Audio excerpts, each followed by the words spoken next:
College football is just around the corner, and today we will get into our Texas A&M season preview. We'll hit on some current news, and we'll see if you agree with my season prediction.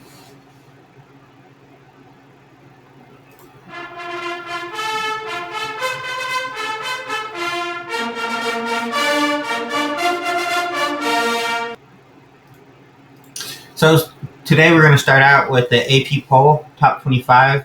It came out today as I'm recording this, and A&M came in at number 19. So I kind of think that's where the Aggies should fall.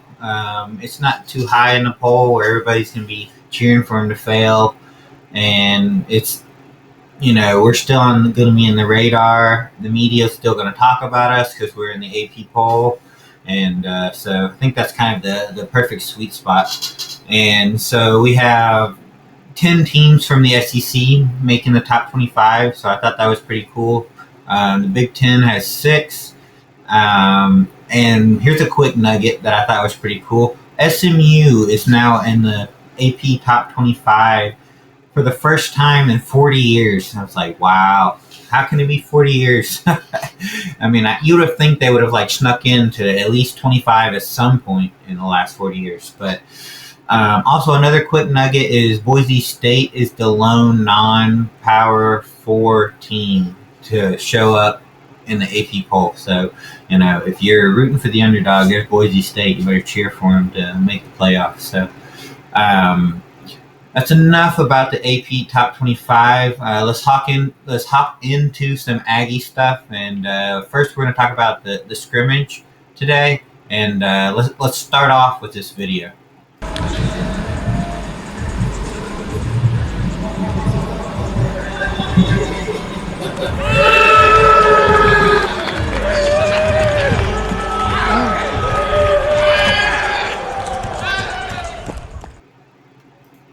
So, the Aggies had their first scrimmage on Saturday, which was yesterday, and so there was really not much information out there about it. The only good thing I heard was that there was nobody hurt. Everybody was healthy at the end of the game, and so that's great. At the end of a scrimmage, nobody got hurt. Everybody got to participate and get improved and get better. So that's good news. Some of the things I wanted to hit on real quick, kind of coming into fall camp. Marcel Reed has been looking improved and looked good, and the wide receivers have looked real good. That's kind of the things we're hearing, the rumors we're hearing. And the one concern that we've heard here and there, or that I've heard here and there, is that the defensive line may not be coming along or may not be as good as people thought. And maybe that's just the offensive line's good. And, that's another good thing to have, is that if the offensive line is making the defensive line look not as good, hey, maybe it's just offensive line's having a good day, or maybe the offensive line is just overall a strong point of the Aggie this year. And so I'm really looking forward to kind of hearing the rumors and stuff coming out of fall camp as it continues. And you notice how I had a lot of the defensive line men that were there were really important in my top 5 players to watch this season, or most important top 5 players, because that defensive line is kind of going to be a focal point and where teams are going to try to take advantage of them. So I really think if the defensive line steps up, if the offensive line is challenging them and they're getting a good balance and struggle at practice where they can kind of make each other iron sharpens iron. I'm really excited about that. So anyhow, that's kind of my scrimmage update. Let's kind of hop into a season recap of last year real quick before we go into the 2025 season, like what I'm thinking about that. So A&M went 8-5 overall. They went 5-3 in SEC play, and that's honestly not terrible to go 5-3 in SEC play. But it was kind of the way we went 5-3. We won the first 5 SEC games, and then here we go faltering down at the very end and lose our last 3 in a row. So that's kind of where it really hurt us. Aggies went to the Las Vegas Bowl and played USC, and They lost to USC. There was lots of players out. Marcel Reed, we thought, did a game-winning drive right there at the end, and then USC just went right back and scored and won the game. So it kind of put a sour taste in everybody's mouth toward the end of the season. But for Mike Elko, that first season built, a strong foundation. 8-5 as a first-year head coach. It's not terrible. I mean, he kind of faltered. The team faltered down the stretch, so yeah, that kind of hurt him. But overall, I'm not too disappointed with that first season in 2024. All right, so let's hop into the schedule, and I'm just going to go kind of just an overview of the schedule and kind of what I'm thinking about the season as the schedule progresses. So I'm going to kind of walk through that, and then I'm going to walk through each kind of team and talk a little bit about them and give you whether I'm predicting a win or a loss and what my overall schedule prediction is going to be. And I'm going to let that be known, and you can hold me to it, and you can let me know how wrong I am or what you think about it. So the overall schedule and kind of like the things I picked up and thought about it, there's two well-placed buys in this schedule. That's September 20th, right after Notre Dame, and then right in between LSU and Missouri when we're on the road. When we have that kind of road stretch right there toward the end of the season, A&M gets a bye right in there, and that'll help A&M out, with recovery and self-scouting and stuff like that. A&M non-conference schedule, the highlight is definitely Notre Dame, but to begin the season, it's UTSA, Utah State, and then we roll into Notre Dame on the road. And so it kind of builds up. So A&M doesn't, they can kind of get their legs underneath them, get rolling, and then they can play Notre Dame. And we don't have to worry about to have that early season loss where we felt like we just weren't prepared because it was just too early in the season. I feel like Notre Dame will be a good barometer test when we get to that point. And then Samford later in the season will be kind of like one of those games where you hope that your first team players only play, first quarter and most of the second quarter, and then they're pulled in second string, third string, even some fourth string players get in there right before we play Texas. So anyhow, that's kind of the non-conference schedule. October is going to be kind of a grind. We go at home, we have Mississippi State and then Florida, and then we go to Arkansas, we go to LSU. That October gauntlet is just going to be kind of where the season hangs. That's going to be where A&M shows if they have what it takes to take that next step. And so that's kind of the important area of the schedule. I really think the road games are going to be very important. Notre Dame, Arkansas, LSU, Missouri, and Texas. Those are our road games, and that's going to tell a story. If A&M can win the majority or most of their home games, how they do on the road is essentially going to tell us how well A&M was prepared for the 2025 season and how much we have improved under Coach Elko. And I just feel like Coach Elko can set the bar, set the standard, and keep improving with these. And these road games are going to be the test to put all that, see if all the work that they put in is going to pay off.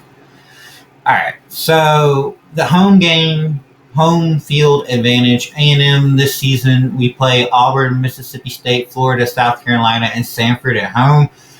I feel like those games will be big-time home advantages for Texas A&M. Now, when A&M plays Florida, that's also a home game, but that's going to be, it's going to take it up another tier. But A&M, that Florida game is going to be one of those, if they can win that, it's going to really push their season into that next level where they can go on a big run. I mean, they might even get 10, 11 wins if they win, especially that Notre Dame game or that Florida game. Let's see. So, what I expect or what I'm looking for this season to see if A&M has a good season this year. I'm looking for those explosive plays. If we can get 4 to 6, maybe even more chunk plays, especially at Notre Dame, LSU, Texas, Florida, those are going to be very important games to have just the offense dialed in. Marcel Reed is handing it off to the running back and getting chunk plays. We're throwing it deep, and we're doing all those different things. If the defensive line can wreak havoc, if they can get back into the backfield and they can make the other team's offense uncomfortable, that's going to be, and then vice versa. We don't allow those sacks. And so, that those will kind of be season swings right there, just in the sacks allowed and the sacks that we get. Our red zone rate. What's going to be really important to me is if once we get into the red zone, and this is what Colin Klein to me is really, really good at, is he once he gets into the red zone, he scores.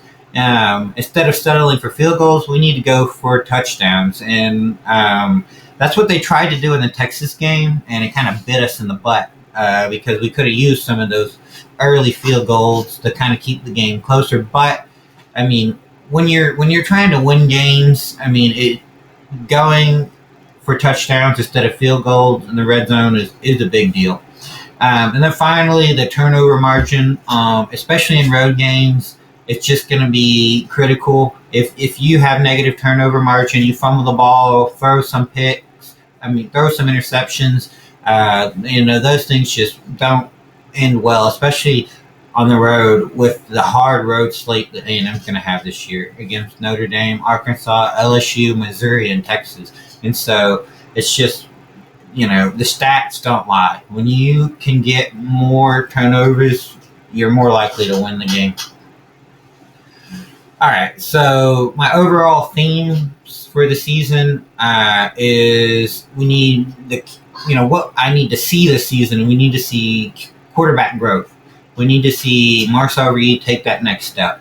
And so for Marcel Reed to take that next step, it's just going to be, him making those passes, the wide receivers getting open so he can hit them, making reads and progressions, not hitting that first guy, being able to read and see, the third level and hitting them, And that's what we saw. That's what they were trying to show in that clip from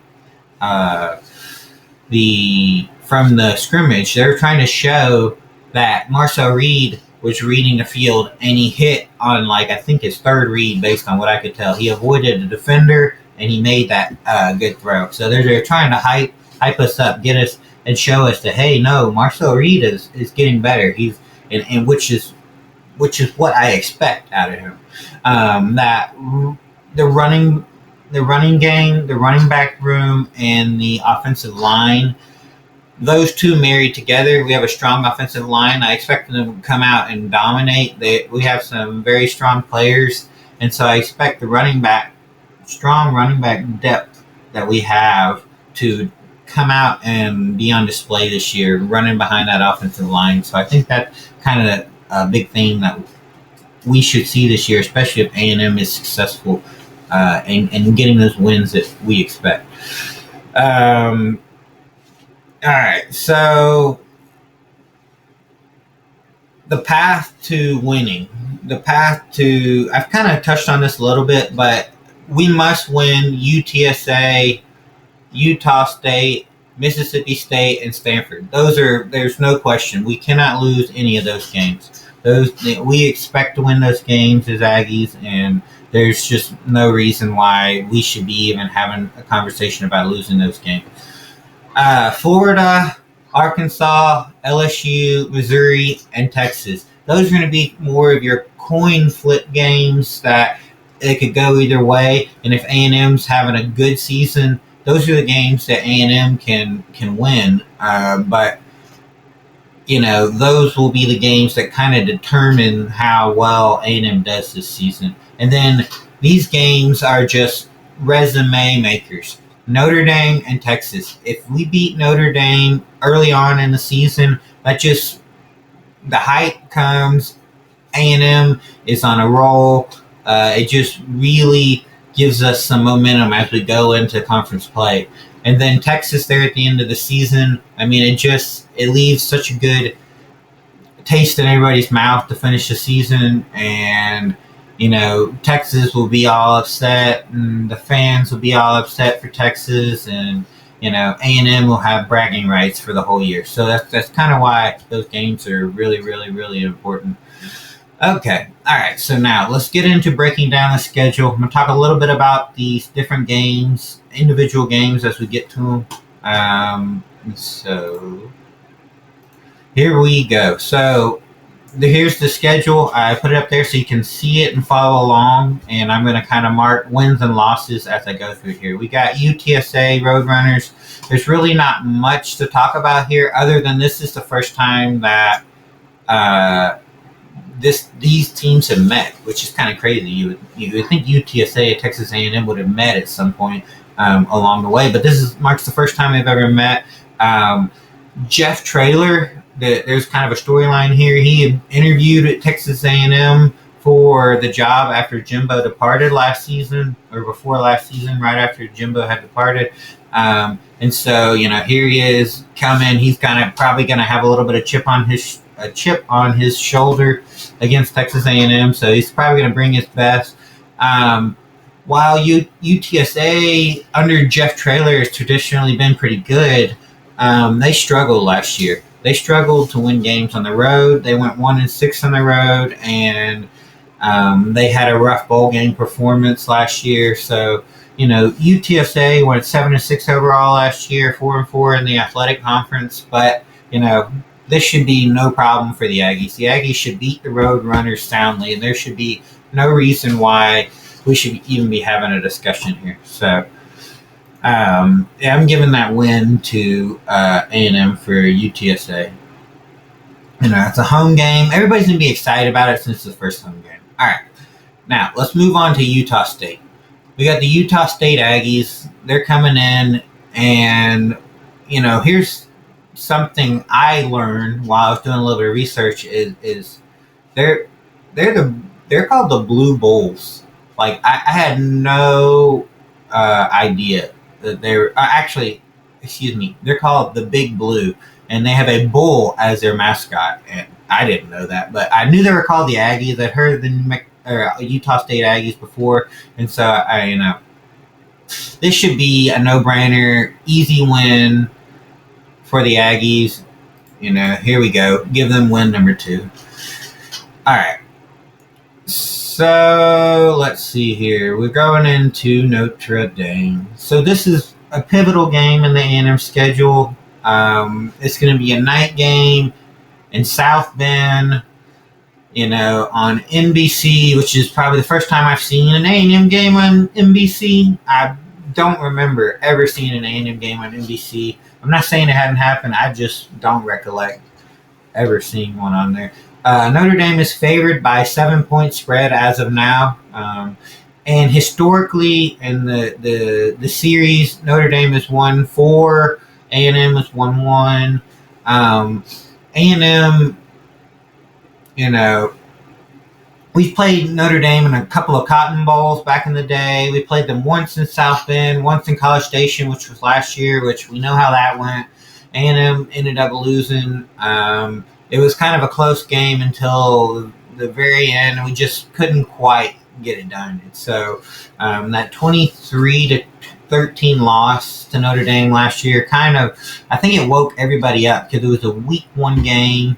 And so that game set A&M up to go win the next 7 games last year. So, A&M's going to be looking for revenge. I think it's really probably one of the best non-conference games, especially week 1, that Texas A&M's involved in. But let's see here. What should I pick Should I pick a win or a loss? You know what? I'm saying A&M's going into South Bend. I'm saying they're beating Notre Dame. I think this right here is just going to get A&M, just propel them into their conference games. And, I think it'll just get the fan base excited, rallying around the team. Elko is going to, everybody, the media is going to be hyping Elko. They're going to be, so excited about Marcel Reed. And here we go. I mean, there's just no better way to get the season started than going 3-0. All right. So A&M is going to go into Auburn. And actually, excuse me, A&M is going to play Auburn at home. We went on the road to Notre Dame. We come back home to play Auburn. The series here, A&M leads this series 8-6, and so let's not let them get closer. Let's make sure that Auburn loses. That's kind of my feeling on this. Like, we lost to them last year. We've lost to them a couple of times in the last few years that we should have won. We should have won last year. And Aggie should win. This is one of those games that Aggie should win. One of the things that always stands out in my mind is Cam Coleman, or the wide receiver for Auburn, had like an outstanding game against us. He had like 100 yards, 2 touchdowns, and he was like committed to A&M, and then he flipped to Auburn. So that one kind of stung when Cam Coleman did that last year. But for this year, I'm predicting a win. I think A&M, it's at home. I don't see why they shouldn't get it done. I mean, I think A&M's improving. They're getting better. Why not? All right. So we got Mississippi State next on the schedule. A&M should win this one handily. This should be an easy one. Now, Mississippi State is still trying to rebuild under Jeff Levy, and it's just they've been awful on offense. They've been awful on defense. But one thing that does stick out in my mind is that Mississippi State is 9-9 overall record with Texas A&M, and this year A&M is going to take the lead because they're going to win that one. And Mississippi State is, just not going to be a contest. I feel like A&M should win that one easily. All right, so Florida Gators. This is one of those pivotal games in the schedule. Florida Gators. A&M leads the series 4-3. Why not the Aggies? They should be feeling it now. Here they've won 5 games in a row. They're going to be just riding that high. Marcel Reed versus DJ Lagway. It should be kind of, the clash of the offenses. Let's see if the defenses can slow anybody down. Billy Napier's going into his 4th season. He's really going to be motivated to win this game, but it's at home.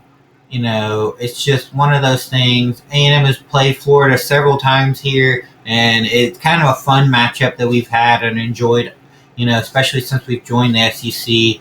And, this is just going to be one of those games that I don't think A&M can come to play. I feel like Florida is just going to have that gritty.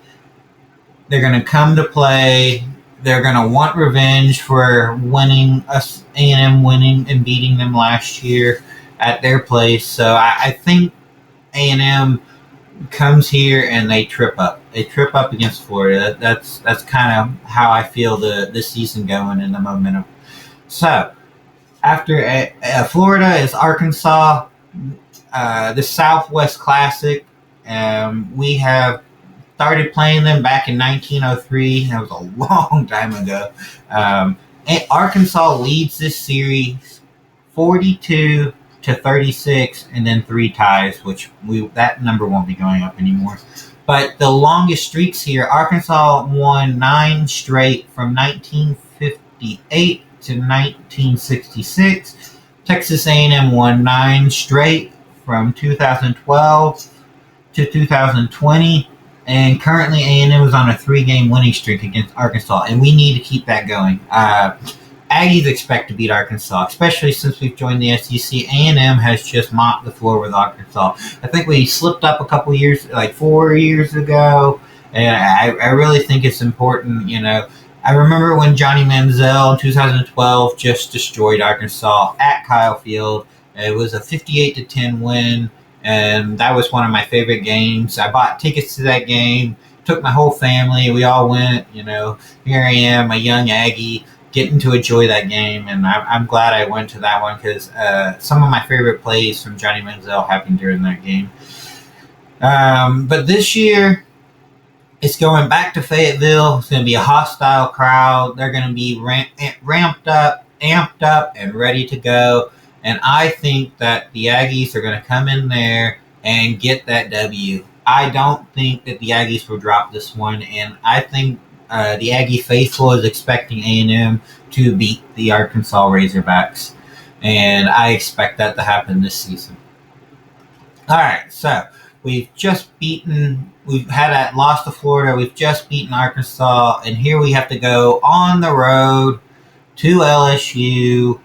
And just to kind of review the series here, LSU leads this series by 32-24 to 3, and the Aggies, they need to keep closing. They need to close this gap. I think we're pretty much even over the last 4 or 5 seasons. We seem to win at whoever's at home. So A&M has won all their home games the last few years, and then LSU has won all their home games the last few years.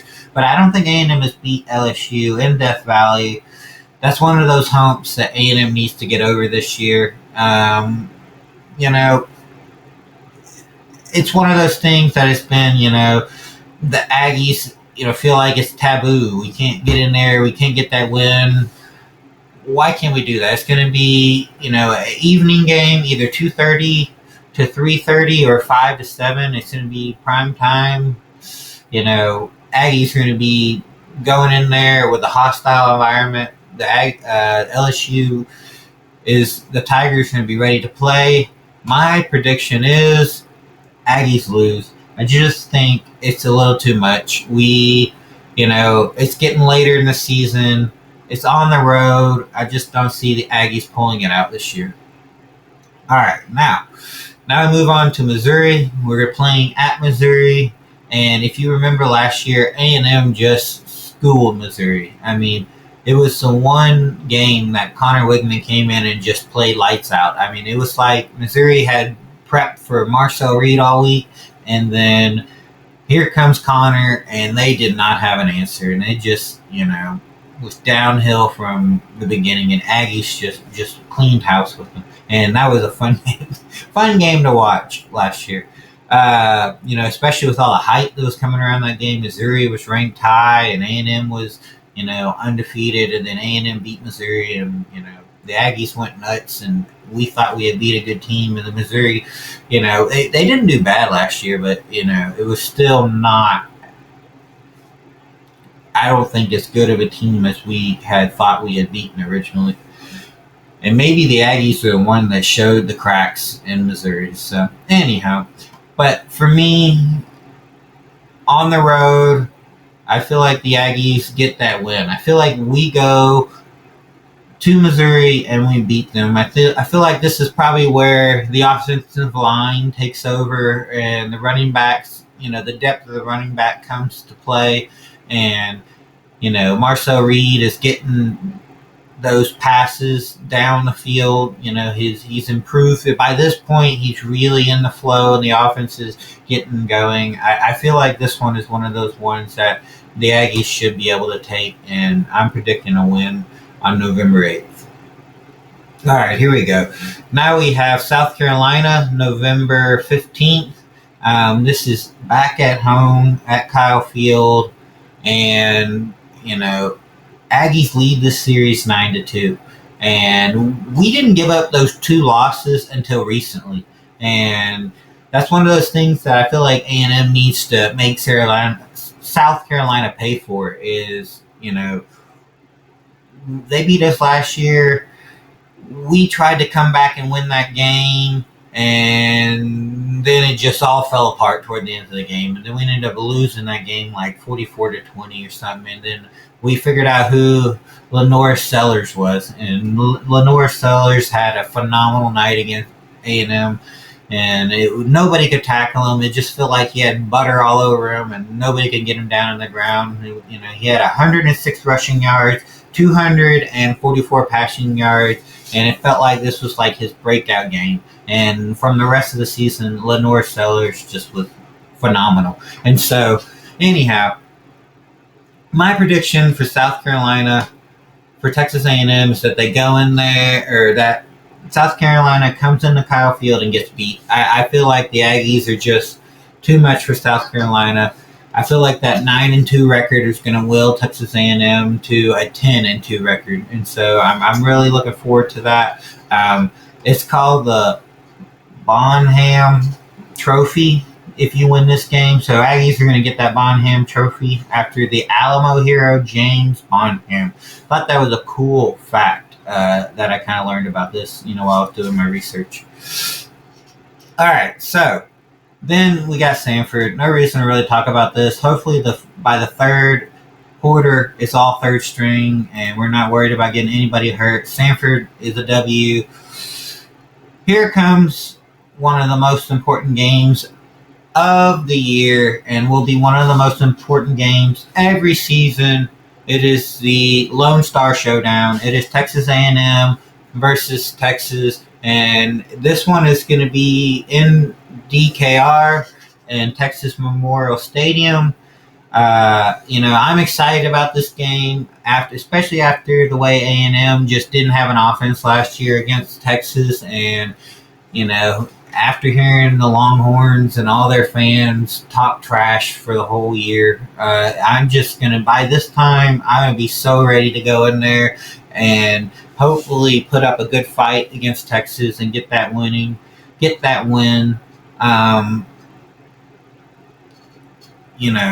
know the Bevo story and how he got his name. The Aggies branded 13-0.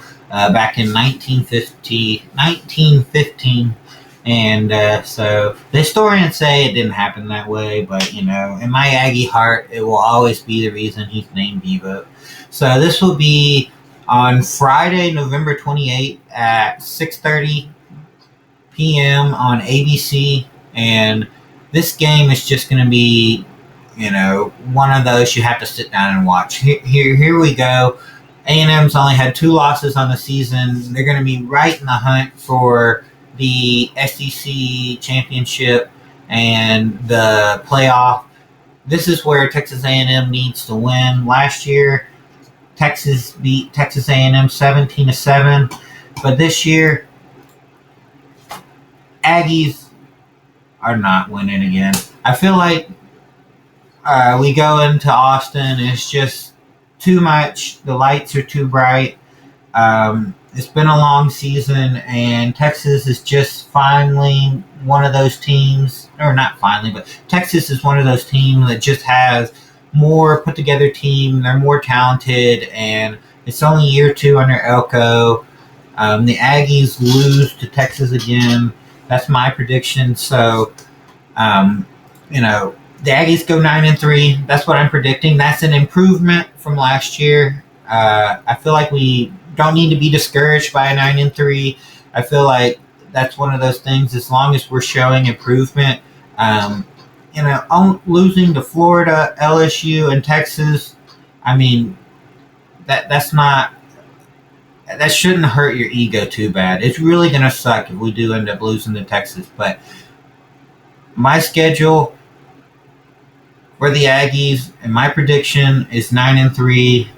Let me know if you agree with me. Let me know if you think I'm crazy. Maybe there's some of these wins that you don't think A&M would get, like Notre Dame. So like this video, comment down below, and let me know if you made it this far and you enjoyed the content that I'm putting out. Please subscribe. Please, just for watching this, say, hey, I support you. Go down there, subscribe. Give me a subscribe. I'm doing this for you fans. I mean, you guys comment. Let me know what you like. Let me know what you want to see in the future. I'm taking feedback. So, all right, guys, that's gonna do it for tonight. And Gig 'em Aggies, and I'm signing out.